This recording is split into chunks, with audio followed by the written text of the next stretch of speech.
மகிமுண்டாகட்டும்.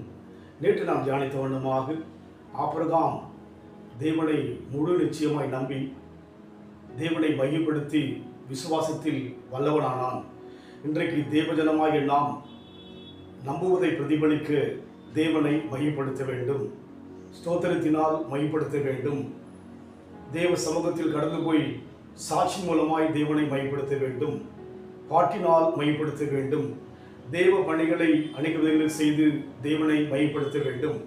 அந்த அனுபவத்தில் செல்லும்போது தேவன் நிச்சயமாய் நம்மை ஆசீர்வதிக்க இன்றைக்கும் சித்தமுள்ளவராக இருக்கிறார்.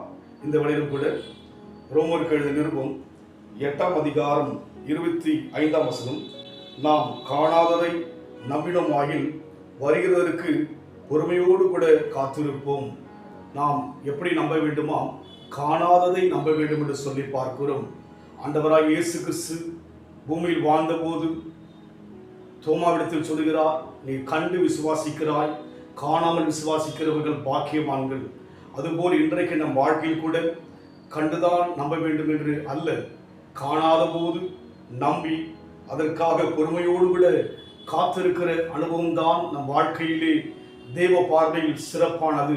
இன்றைக்கு அநேகர் வாழ்க்கையில் நன்மையை காணும் பொழுது நம்புவார்கள், ஒருவேளை பிரச்சனைகள் வரும்போது நம்பிக்கை இழப்பார்கள்.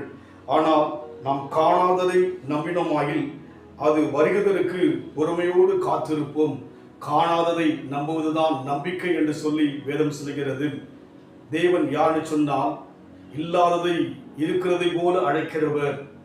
தேவன் நிச்சயமாகவே வெறுமையான இடத்திலே மகிமையான காரியங்களை செய்ய இன்றைக்கும் அவர் வல்லமையுள்ளவராய் இருக்கிறார். விசுவாசமானது நம்பப்படுவதற்கு உறுதியும் காணப்படாததற்கு நிச்சயம் என்று பார்க்கிறோம். அதனால் நான் கண்டு விசுவாசிப்பதை விட ஆண்டவர் செய்வான்னு சொல்லி காணாத காரியத்தை நான் பெறுவேன் என்று சொல்லி பொறுமையோடு கூட காத்திருக்கின்ற போது நிச்சயமாய் தேவனுடைய வாக்குத்தத்தத்தை நம் வாழ்க்கையிலே பெற்றுக்கொள்ள முடியும். எல்லாம் கடினமான காரியம்தான். எல்லாவற்றையும் வேதத்தில் பார்க்கின்ற பரிசுத்தவான்கள் செய்திருக்கிறார்கள். அதுபோல் நாமும் கூட பரிசுத்தவான்களைப் போல, அன்றைக்கு இருந்த அந்த பாத்திரங்களைப் போல நாமும் இன்றைக்கு இருக்கும்படியாக காணாததை நம்புவோம். அறியாததும் எட்டாததுமான பெரிய காரியங்களை தேவன் செய்கிறவராக, கிரகிக்க முடியாத காரியங்களை செய்கிறவராக இன்றைக்கும் தேவன் வல்லமையுள்ளவராக இருக்கிறார். நம் வாழ்க்கையில் கூட நமக்கென்று உன்னதமான காரியங்களை கர்த்தர் வைத்திருக்கிறார். நான் காண வேண்டிய அவசியம் அல்ல, விசுவாசித்தால் தேவ மகிமையை காண்பீர்கள் என்று சொல்லி அங்கே ஆண்டவராய் இயேசு கிறிஸ்து மார்த்தாளிடத்தில் சொல்வதை பார்க்கிறோம். மார்த்தாள் தன்னுடைய சகோதரனாகிய லாசரு மரித்து விட்டால் யோசித்தால், ஆனால் தேவனோ லாசருவை உயிரோடு கூட எழுப்பினார். அதுபோல இன்றைக்கு காணாததை நாம் நம்புவோம்.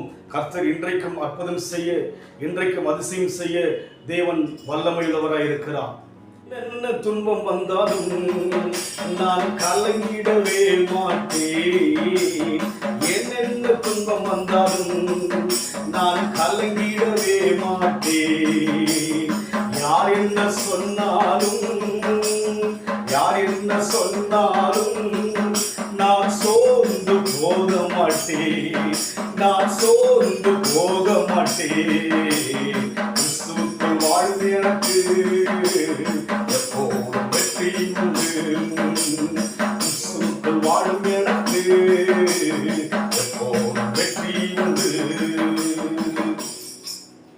நாம் காணாததை நம்புவோம் என்று சொன்னால் பொறுமையோடு கூட காத்திருக்க வேண்டுமா?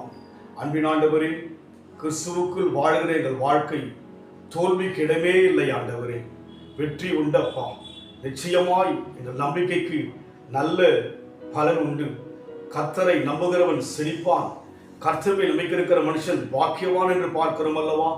நாங்கள் நம்புவதே ஒரு பெரிய பாக்கியம் ஐயா. எங்கள் தேவன் உயிராகும். எங்களோடு இதுவரைக்கும் இருந்ததை நாங்கள் விசுவாசிக்கின்றோம், நம்புகின்றோம் ஐயா. இன்னையும் இருந்து எங்கள் வாழ்க்கையிலே செய்ய வேண்டிய மென்மையான காரியங்களுக்காக நாங்கள் நம்பிக்கையோடு கூட காத்திருக்கிறோம். அற்புதங்களுக்காக நம்பிக்கையோடு கூட காத்திருக்கிறோம், பொறுமையோடு கூட காத்திருக்கிறோம். பெற்றுக்கொள்வோம் என்கிற ஆண்டவரே விசுவாசத்தோடு கூட பெற்றுக்கொள்வோம் என்கிற நம்பிக்கையோடு கூட சமூகத்திலே தொடர்ந்து மையப்படுத்த உதவி செய்யுங்க, ஆசீர்வதிங்க. இயேசுவின் நாமத்தில் பிதாவே, ஆமென். கர்த்தர் ஆசீர்வதிப்பாராக.